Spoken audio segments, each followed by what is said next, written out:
Amazing day mga ka-GMC. So andito na naman tayo sa Budget Bikes Cavite. Yan. So meron nag-request sa akin kung pwede ko nga ba bang i-bike check yung Mountain Peak Titans na mountain bike.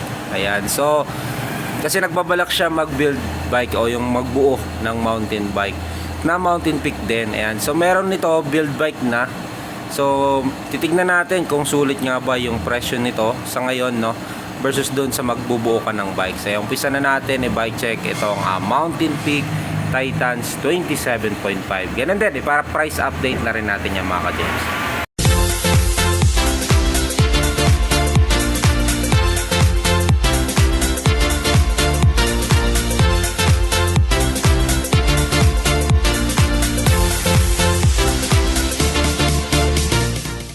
Okay, umpisa na natin i-bike check itong Mountain Peak Titans natin na 27.5 mountain bike. Ayan, so ito yung frame niya. Ayan, kung mapapansin nyo sa kanyang frame, ayan, napakaganda, no? So meron yan dito pa-curve, then meron yang support dito.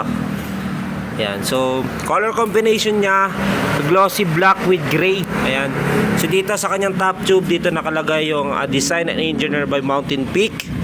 Yan, so warning sign. And then dito sa baba niya, sa down tube niya, dito nakalagay yung Mountain Peak na brand niya.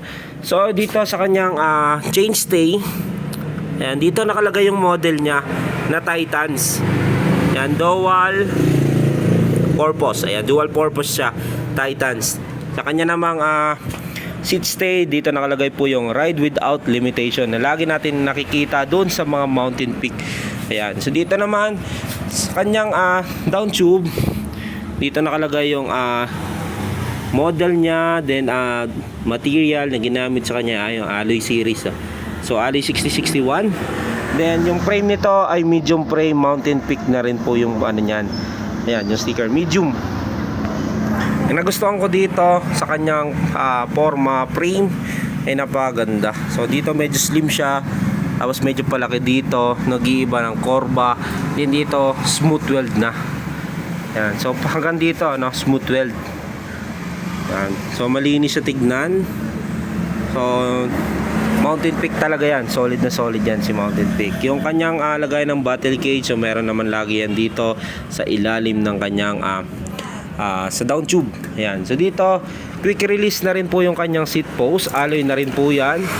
Then 31.6 by 400 mm yung haba. Alloy na po ito. Then yung kanyang pedal ay alloy na rin. Stock pedal, ball bearing. Then yung kanyang saddle, ito yung nagustuhan ko dito, yung Mountain Peak na rin. Yan, merong matte then glossy. So nakalagay dito yung Mountain Peak niya. Yan, okay. Ganda, no? Dito naman tayo sa kanyang tawag dito sa wheelset niya. Ayan. So dito, yung drivetrain niya, ito ay yung Halotech, yung kanyang crank, charm na rin po yan. Ayan, Halotech. Chain na ginamit sa kanya ay 12 speed. Siyempre dahil ito ay naka 1x 12 speed. So hindi rin siya pwedeng gawing 2x kasi design yung frame niya sa 1x. Kaya ito naka-set up na talaga siya doon sa Halotech na crank. Ayan. So alloy na po ito, no, yung crank niya. So ito, charm ang brand. So ito siya ay chainring niya ay 34 teeth. So dito naman tayo sa kanyang RD. Ito yung Shimano Jore na yung RD niya. Ayan, yung mapapansin nyo kung yung nababasa nyo. Ayan, Shimano Jore 6100. Ito yung pinaka nagustuhan ko sa ganitong klase ng RD, yung meron siyang lock. Yan, yung gusto nyo stable yung laro ng RD nyo, yung hindi siya mapupush, so ilock nyo ito. Ayan. Then ito kasi ito yung open niya, di ba? So nagagalaw siya. So, ito pag gusto nyo stable siya, lock nyo lang to. So hindi siya nagagalaw para maging matigas o matibay yung RD nyo. Yan, Shimano Jore 6100. Ayan, 12 speed po ito. Then yung kanyang sprocket ay oil slick na. Ayan, kung mapapansin nyo, no? Ang ganda na nito, oil slick na. So ito ay 12 speed. Bilangin na rin natin. So 1, 2, 3, 4, 5, 6, 7, 8, 9, 10, 11, saka 12. So 11 to 50 teeth cassette type na po ito. Then yung kanyang hub, yan, may letter S. Ito ay alloy, no? Disc hub siya. Hindi ko sure kung anong brand yung letter S na to. Baka speed 1, no? Ayan, this is a cassette type pang 12 speed. 32 holes, Mountain Peak yung brand ng kanyang rim. Double wall alloy na rin yan. Ayan, kinagandahan nito, yung gulong nito ay nakagamol na Maxxis. Ayan, Maxxis Icon. Ayan, 27.5 by 2.20. Ayan, 60 PSI yung pinaka nakalagay dito. Pero syempre mas okay siguro gawin nyo lang muna nasa 32 hanggang 40. Tsaka pag lumapat na siya, gawin nyo ng 60. Ayan, so ito standard nya kasi 60. Ayan, pero kung gusto nyo lang yung medyo malambot-lambot, edi 40 PSI nyo na lang. Okay, so yan po yung Maxxis natin. So pwede siya sa rough road, so hindi siya, nasa gitna siya ng fast rolling tsaka yung mga pang trail na gulong. Dito naman tayo sa kanyang head tube. Ayan, sa head tube nya, ayan, tapered po ito, no. Nagustuhan ko dito kay Mountain Peak. So dito, ito kasi yung mahirap ditong tansyahin yung size ng kanyang head tube. Kaya nagandahan dito, may nakalagay na. So mayroon sa sticker. So nakalagay po dyan yung size ng head tube nya o yung headset natin na 42-52. Ayan, 42 pala ito. Then ito ay 52. So mostly kasi lagi natin nakita 44 eh. 44, 54. Pero ito, naiiba to, 42-52. Yan yung headset nya. Yung stocks nito ay ball bearing pa. Siyempre, stocks naman lagi natin na yan, ball bearing yung kanyang headset. Then spacer nya maliliit. Then yung kanyang stem ay Branta Ascend. Ito ay 90mm. Ayan, so alloy na po ito si Branta. Then kanyang handlebar naman ay 720mm, alloy na rin po ito. Yung brand nito, yan, Zoom. Ayan, kung nababasa nyo, Zoom. Then, yung kanyang handle grip ay WTB. Ayan, max torque nya ay 2mm. So, yung laki. Yung hydraulic nito ay nut. Ayan, so mineral oil, may nakalagay yan dito, nut. Hydraulic po ito, no. Yung nagustuhan ko dito, syempre, match dito sa kanyang RD, yung kanyang shifter na Shimano Jore.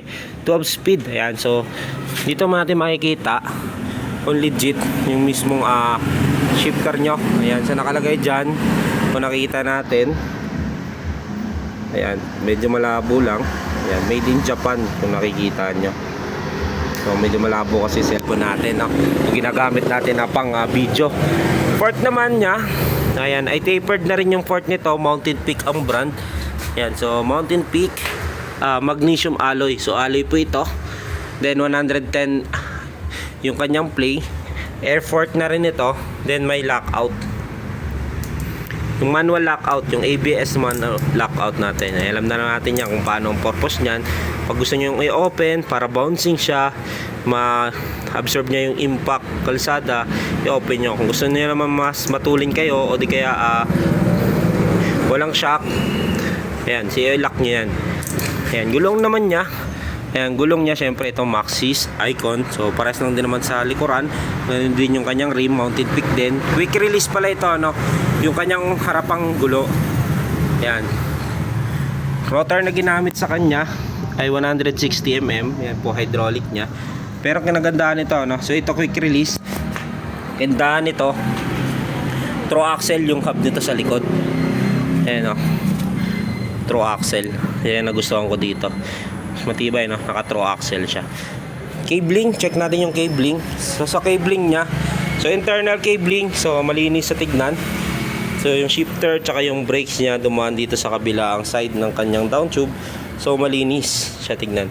Talabos yan dito sa ilalim. Ayan yung presyo nito ngayon, no? Mamamangha kayo sa presyo nito. Dati ang presyo nito sa atin ay 25,500.